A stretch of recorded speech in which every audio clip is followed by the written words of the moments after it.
PM Modi के radio कार्यक्रम मन की बात के 100वें एपिसोड का आज होगा प्रसारण। देश भर के हजारों सेंटर्स पर होगा प्रसारित। मन की बात कार्यक्रम का प्रसारण 3 अक्टूबर 2014 को शुरू हुआ था। हर महीने के आखिरी रविवार को रेडियो के जरिए देश की जनता से मुखातिब होते हैं पीएम। 52 भारतीय और 11 विदेशी भाषाओं में होता है मन की बात कार्यक्रम का प्रसारण। कार्यक्रम के जरिए समाज में मिसाल कायम करने वाली शख्सियतों से भी देश को रूबरू कराते हैं पीएम मोदी के मन की बात कार्यक्रम के 100वें एपिसोड को सफल बनाने में जुटी बीजेपी। 4 लाख जगहों पर प्रसारण की व्यवस्था। बीजेपी के सभी सांसद, विधायक और दूसरे निर्वाचित सदस्य अलग अलग जगहों पर सुनेंगे कार्यक्रम। लोगों के साथ बैठकर सुनेंगे मन की बात कार्यक्रम। गृह मंत्री अमित शाह मुंबई के विले पार्ले में सुनेंगे मन की बात कार्यक्रम। पीयूष गोयल और देवेंद्र फडणवीस रहेंगे मौजूद। रक्षा मंत्री राजनाथ सिंह बीजेपी मुख्यालय में सुनेंगे मन की बात कार्यक्रम। वित्त मंत्री निर्मला सीतारमण दिल्ली के पांडव नगर में सुनेंगे कार्यक्रम। केंद्रीय मंत्री ज्योतिरादित्य सिंधिया दिल्ली के रिंग रोड में सुनेंगे कार्यक्रम। बीजेपी सांसद मनोज तिवारी बुराड़ी में सुनेंगे मन की बात। यूएन मुख्यालय में भी होगा मन की बात कार्यक्रम का प्रसारण। यूएन मुख्यालय के ट्रस्टशिप काउंसिल चैम्बर में दिखाया जाएगा मन की बात। यूके में भी होगा मन की बात के 100वें एपिसोड का प्रसारण। बंगाल हेरिटेज फाउंडेशन के ट्रस्टी बोले, ये भारत से जुड़ने का अलग तरीका है।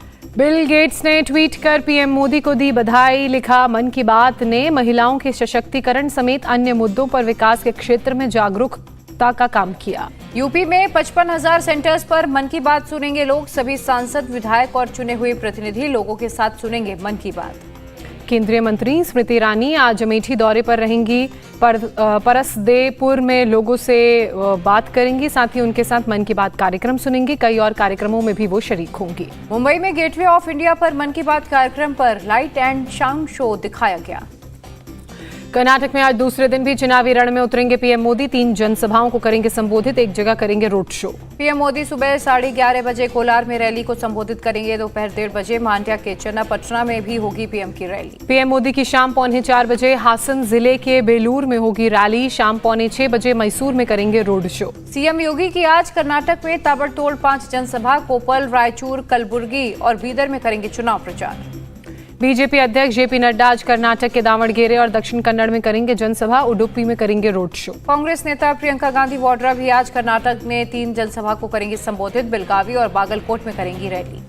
कर्नाटक में पीएम मोदी का धुआंधार प्रचार। बंगलुरु में 5 किलोमीटर लंबा रोड शो किया। खड़गे के जहरीले सांप वाले बयान पर पीएम का पलटवार। बोले, कांग्रेस ने मुझे अब तक 91 गालियां दी। पीएम मोदी ने कहा, गालियां देने की बजाय कांग्रेस गुड गवर्नेंस में मेहनत करती तो खराब हालत नहीं होती। पीएम मोदी ने कांग्रेस को दलित और पिछड़ा विरोधी बताया। कहा, हमारी सरकार इन वर्गों के उत्थान के लिए काम कर रही है। पीएम मोदी ने करप्शन को लेकर भी कांग्रेस के बारे में कहा, याद दिलाई सबसे ज्यादा नुकसान पिछड़े वर्ग को हुआ। बेंगलुरु में ओपन जीप पर सवार होकर गृह मंत्री ने किया प्रचार। डबल इंजन की सरकार के लिए वोट करने की अपील की। रक्षा मंत्री राजनाथ सिंह का बयान, पीएम की लोकप्रियता से कांग्रेस के लोग परेशान, इसलिए अनाप शनाप बातें कह रहे हैं। बीजेपी अध्यक्ष जेपी नड्डा भी चुनाव प्रचार में उतरे। बोले, कांग्रेस की गारंटी की वारंटी समाप्त हो गई। जेपी नड्डा का कांग्रेस पर निशाना। केंद्र की योजनाओं को सिद्धारमैया ने कर्नाटक में रोका। अब सिद्धारमैया को रोकने का वक्त। कर्नाटक के धारवाड़ में प्रियंका गांधी का रोड शो। कांग्रेस को वोट देने की अपील की। मोदी के कर्नाटक कैंपेन पर कांग्रेस का निशाना। जयराम रमेश बोले, पीएम का भाषण सिर्फ नाटक। पूर्व सीएम सिद्धारमैया का कार में बैठने के दौरान बिगड़ा संतुलन। ट्वीट कर कहा, मैं ठीक हूं, चिंता करने की जरूरत नहीं। कर्नाटक के बेल्लारी में एक मंदिर पहुंचे मध्य प्रदेश के मुख्यमंत्री शिवराज सिंह चौहान। पूजा अर्चना कर लिया आशीर्वाद। बेल्लारी में मध्य प्रदेश के मुख्यमंत्री शिवराज सिंह चौहान का कांग्रेस पर अटैक। बोले, कांग्रेस ने TC मतलब क्राइम, करप्शन और कमीशन का किया काम। दिल्ली में आम आदमी पार्टी की मुश्किलें बढ़ी। सीलमपुर के विधायक अब्दुल रहमान और उनकी पत्नी एक सरकारी स्कूल की प्रिंसिपल के साथ मारपीट के दोषी करार दिए गए। अब्दुल रहमान और उनकी पत्नी को राउज एवेन्यू कोर्ट ने दोषी करार दिया। 3 मई को होगी अगली सुनवाई। गाजियाबाद में जिला बदर अपराधी मुस्तकीम ने आम आदमी पार्टी के टिकट पर नॉमिनेशन फाइल किया। निकाय चुनाव के लिए प्रचार करने का वीडियो हुआ वायरल। मुस्तकीम ने ट्रांस इंडन क्षेत्र के पसौंडा से निगम वार्ड 66 से पर्चा किया दाखिल। 18 अप्रैल को किया गया था जिला बदर। मुस्तकीम के प्रचार का वीडियो सामने आने के बाद पुलिस ने की कार्रवाई। टीला मोड़ क्षेत्र में किया गिरफ्तार। देवरिया में सीएम योगी ने लॉ एंड ऑर्डर को बनाया मुद्दा। कहा, पहले गुंडे, माफिया और सत्ताधीशों का चलता था बाहुबल। सीएम योगी आदित्यनाथ बोले, आज अराजकता से मुक्त हुआ उत्तर प्रदेश, अब सुरक्षा की 100% गारंटी। नगर निकाय चुनाव को लेकर पुलिस अलर्ट। मथुरा में किया फ्लैग मार्च।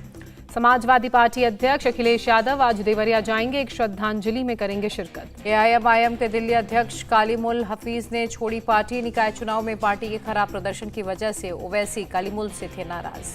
दिल्ली के जंतर मंतर पर रेसलर्स का धरना जारी। कुश्ती महासंघ के अध्यक्ष ब्रजभूषण शरण सिंह को पद से हटाने की मांग पर अभी भी अड़े पहलवान। धरना दे रहे पहलवानों की दलील, ये लड़ाई एफआईआर की नहीं बल्कि कुश्ती के भविष्य को बचाने की है। एफआईआर के बाद भड़के ब्रजभूषण शरण सिंह, कहा देश संविधान और सुप्रीम कोर्ट से चलेगा, न कि जंतर मंतर से। ब्रजभूषण सिंह आज सुबह 9:30 बजे करेंगे प्रेस कॉन्फ्रेंस। कहा पिछले कई महीनों से मुझ पर आरोप लगाए जा रहे हैं, मुझे सुप्रीम कोर्ट से मिलेगा न्याय। ब्रजभूषण शरण सिंह का आरोप, पहलवानों के प्रदर्शन के पीछे कुछ उद्योगपतियों और कांग्रेस का हाथ। रेसलर्स बजरंग पूनिया ने धरने पर लग रहे आरोपों से किया इंकार। कहा हम यहाँ सिर्फ न्याय की लड़ाई लड़ने के लिए आए। बजरंग पूनिया ने कहा आंदोलन को बदलने और अलग अलग दिशा में ले जाने की कोशिश कर रहे हैं कुछ लोग। रेसलर्स को मिला सीएम केजरीवाल का साथ। बोले बहन बेटियों के साथ दुर्व्यवहार करने वालों को फांसी की सजा मिलनी चाहिए। अरविंद केजरीवाल का मोदी सरकार से सवाल, पूछा खिलाड़ियों का शोषण करने वालों को क्यों गले लगाया। पहलवानों का साथ देने पहुंचे बॉक्सर विजेंदर, कहा उम्मीद है हमें न्याय मिलेगा। पहलवानों के समर्थन में उतरे सचिन पायलट, कहा अपने सांसद को बचाने में जुटी बीजेपी सरकार। पहलवानों की सुरक्षा को लेकर दिल्ली पुलिस सख्त। ब्रजभूषण सिंह के खिलाफ एक नाबालिग समेत 7 खिलाड़ियों ने की शिकायत। पहलवानों को सुरक्षा देगी Delhi police. Umesh Pal murder case की जांच कर रही पुलिस ने अतीक के करीबी खान सौलत हनीफ से पूछताछ की। उमेश पाल किडनैपिंग केस में उम्र कैद की सजा काट रहा है। हनीफ नैनी जेल में बंद है। यूपी के माफिया मुख्तार अंसारी के परिवार पर कसा कानून का शिकंजा। मुख्तार के छोटे बेटे उमर अंसारी के खिलाफ मऊ कोर्ट ने जारी किया गैर जमानती वारंट। मुख्तार के बेटे अब्बास अंसारी के एक केस में कई बार उमर को कोर्ट में पेश होने को कहा गया। उमर के पेश नहीं होने पर कोर्ट ने जारी किया गैर जमानती वारंट। अंसारी ब्रदर्स पर पड़ा बड़ा फैसला। मुख्तार को 10 साल, अफजाल को 4 साल की सजा। फैसले के बाद हिरासत में लिए गए अंसारी ब्रदर्स। अफजाल अंसारी की जाएगी संसद सदस्यता। गाजीपुर की एमपी एमएलए कोर्ट ने सुनाया अपना फैसला। मुख्तार पर 5 लाख और अफजाल अंसारी पर 1 लाख का जुर्माना। कोर्ट के फैसले का केशव प्रसाद मौर्य ने स्वागत किया। बोले ऐसे अपराधियों के लिए इतनी सजा भी कम। यूपी के डिप्टी सीएम ब्रजेश पाठक बोले हमारी कोशिश हर अपराधी को जल्द से जल्द सजा मिले। डिप्टी सीएम ब्रजेश पाठक बोले जिस तरह से कोर्ट का फैसला आ रहा है उससे अपराधियों में डर का माहौल है। यूपी के मंत्री संजय निषाद ने फैसले को ठहराया सही। कहा सभी को न्यायपालिका का सम्मान करना चाहिए। मुख्तार और अफजाल को गाजीपुर जेल में रखा गया। जेल में सुरक्षा के पुख्ता इंतजाम। डीएम अरियाका अखौरी का बयान।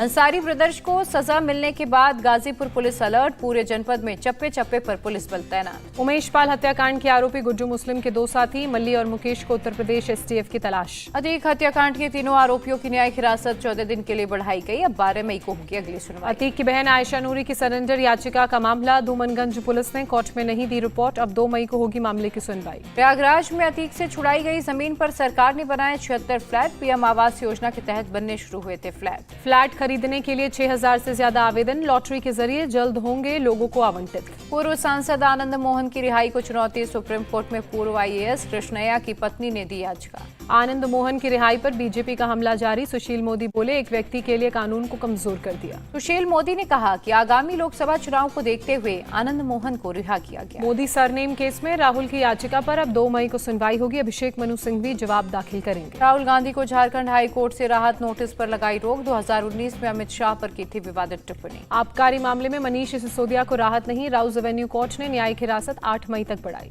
मोदी जी कितनी कोशिश कर लें केजरीवाल को काम करने से रोक नहीं पाएंगे। कोर्ट से निकलते हुए बोले मनीष सिसोदिया। सीएम आवास के रेनोवेशन पर दिल्ली एलजी का एक्शन। मुख्य सचिव से 15 दिनों के अंदर रिपोर्ट मांगी। दिल्ली एलजी का चीफ सेक्रेटरी को आदेश, रिनोवेशन से जुड़ी फाइलों को सुरक्षित रखा जाए। एलजी की जांच के आदेश का बीजेपी ने स्वागत किया। हर्षदीप मल्होत्रा बोले केजरीवाल का सच पता चलना जरूरी। मुंबई के मानखुर्द इलाके में एक महिला की गोली मारकर हत्या। पारिवारिक झगड़े में 2 लोगों ने मारी गोली। गोलीबारी की वारदात सीसीटीवी में कैद हुई। पुलिस गोलीबारी करने वाले बाप बेटी की तलाश में जुटी। महाराष्ट्र के भिवंडी में इमारत गिरने से 3 लोगों की मौत, 11 लोगों का किया गया रेस्क्यू। महाराष्ट्र के मुख्यमंत्री एकनाथ शिंदे ने घटनास्थल का दौरा किया। अधिकारियों से हालात का जायजा लिया। सीएम एकनाथ शिंदे ने हादसे को बताया दुखद। बोले एनडीआरएफ और टीडीआरएफ की टीम ने मौके पर चलाया rescue operation. CM Eknath Shinde ने मृतकों के परिजनों को 5 लाख रुपए देने का ऐलान किया। घायलों के बेहतर इलाज के लिए निर्देश जारी किए। महाराष्ट्र के मुख्यमंत्री एकनाथ शिंदे का बयान, मैंने कलेक्टर और संबंधित अधिकारियों को निर्देश दिया है कि वे उन इमारतों का सर्वेक्षण करें जो खतरनाक है। आंध्र प्रदेश के नेल्लोर में एसबीआई एटीएम में लगी भीषण आग, धू धू कर उठी लपटें। आग लगने की घटना के बाद मचा हड़कंप, काफी मशक्कत के बाद पाया गया काबू।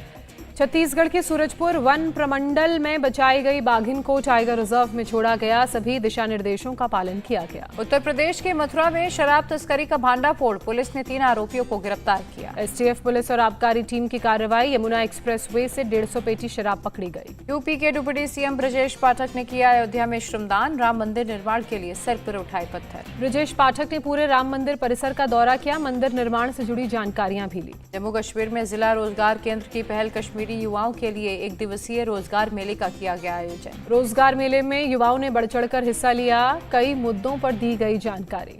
रोजगार मेला आयोजन करने वाले अधिकारियों ने कहा, युवाओं को बेहतर मौका देने की कोशिश, आगे और भी कार्यक्रम होंगे। तेलंगाना के सिकंदराबाद रेलवे स्टेशन से भारत गौरव पर्यटक ट्रेन रवाना, केंद्रीय मंत्री जी किशन रेड्डी ने दिखाई हरी झंडी। केंद्रीय मंत्री जी किशन रेड्डी का बयान, बोले भारत गौरव यात्रा 2-3 सालों से श्रद्धालुओं को तीर्थ स्थलों पर ले जाने का काम कर रही है। बद्रीनाथ धाम के नारायण पर्वत पर एवलांच, लोगों को अलर्ट रहने को कहा गया। हिमाचल प्रदेश के शिमला में हुई तेज बारिश, तापमान में गिरावट से बड़ी ठंड। शिमला में 1 और 2 मई को भारी बारिश का ऑरेंज अलर्ट, मौसम विभाग ने जारी की चेतावनी। देश भर में कोरोना संक्रमण की रफ्तार में आई कमी, एक दिन में कोरोना के 7,171 नए केस दर्ज। देश भर में पिछले 24 घंटे में 40 कोरोना पीड़ितों ने जान गंवाई, 51,314 एक्टिव केसेस की संख्या। दिल्ली में थमी कोरोना संक्रमण की गति, पिछले 24 घंटे में कोरोना के 564 नए मामले आए सामने, कोरोना पीड़ित की मौत। महाराष्ट्र में कोरोना के 489 नए मामले सामने आए, एक दिन में एक कोरोना पीड़ित ने जान गंवाई। यूक्रेनी राष्ट्रपति जेलेंस्की ने रूस की जनता को बताया आतंकवादी और कातिल, कहा आप सबको सजा मिलेगी। ओमान में हमले के बाद जेलेंस्की ने रूस की जनता के नाम एक वीडियो मैसेज दिया, कहा केवल आपको आदेश देने वाले ही नहीं बल्कि आप सब दोषी हैं। सूडान में फंसे भारतीयों को निकालने का सिलसिला जारी, अब तक 2100 से ज्यादा लोगों को भारत लाया गया। सूडान की राजधानी खार्तुम में सेना और अर्धसैनिक बलों के बीच जंग जारी, बम धमाकों के बाद आसमान में काला धुआं छाया। सूडान में सेना और अर्धसैनिक बलों की लड़ाई में अब तक 411 नागरिकों की मौत, 2000 से ज्यादा नागरिक घायल हुए। सूडान में गृह युद्ध के बाद लोगों का पलायन जारी, फेरी की मदद से सूडानी नागरिक पहुंच रहे हैं मिस्र। अमेरिका के टेक्सास में एक शख्स ने पड़ोसी पर किया हमला, 1 बच्चे सहित 5 लोगों की हत्या। पड़ोसी ने शख्स से अपने बगीचे में फायरिंग रोकने की गुजारिश की, गुस्से में शख्स ने पड़ोसी को मारी गोली। इजराइल में कानून में बदलाव के खिलाफ लोगों का प्रदर्शन जारी, तेल अवीव में लाखों की तादाद में लोग नेवर सरेंडर लिखी तख्तियां लेकर सड़क पर उतरे। फ्रांस फुटबॉल कप के फाइनल में पहुंचे पेंशन रिफॉर्म विरोधी प्रदर्शनकारी, लोगों को 30,000 रेड कार्ड और 10,000 सीटियां बांटी। पेरू चिली बॉर्डर पर माइग्रेंट और पेरू पुलिस के बीच झड़प, माइग्रेंट्स ने कूड़ा डालकर सड़क पर किया जाम। पेरू सरकार से सीमा पार करने की इजाजत नहीं मिलने के बाद भड़के माइग्रेंट्स, पेरू से चिली आने वाली गाड़ियों ने सड़क खुलवानी चाहिए तो झड़प हुई।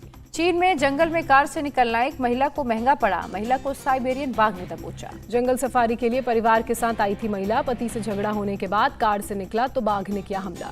आईपीएल में सुपर संडे के पहले मुकाबले में आज चेन्नई और पंजाब की टक्कर, दोपहर 3:30 बजे से होगा मैच। मुंबई में आज के दूसरे मैच में मुंबई इंडियंस और राजस्थान रॉयल्स होंगे आमने सामने, शाम 7:30 बजे खेला जाएगा मैच। आईपीएल में गुजरात टाइटंस टॉप पर पहुंचा, कल खेले गए मुकाबले में कोलकाता नाइट राइडर्स को 7 विकेट से दी शिकस्त। कोलकाता ने पहले बैटिंग करते हुए 180 रनों का लक्ष्य दिया था, गुजरात की टीम 18वें ओवर में 3 विकेट खोकर ये लक्ष्य हासिल कर पाई और मैच जीता। गुजरात की तरफ से विजय शंकर ने 51 रनों की पारी खेली, शुभमन गिल 49 और डेविड मिलर ने 32 रन बनाए।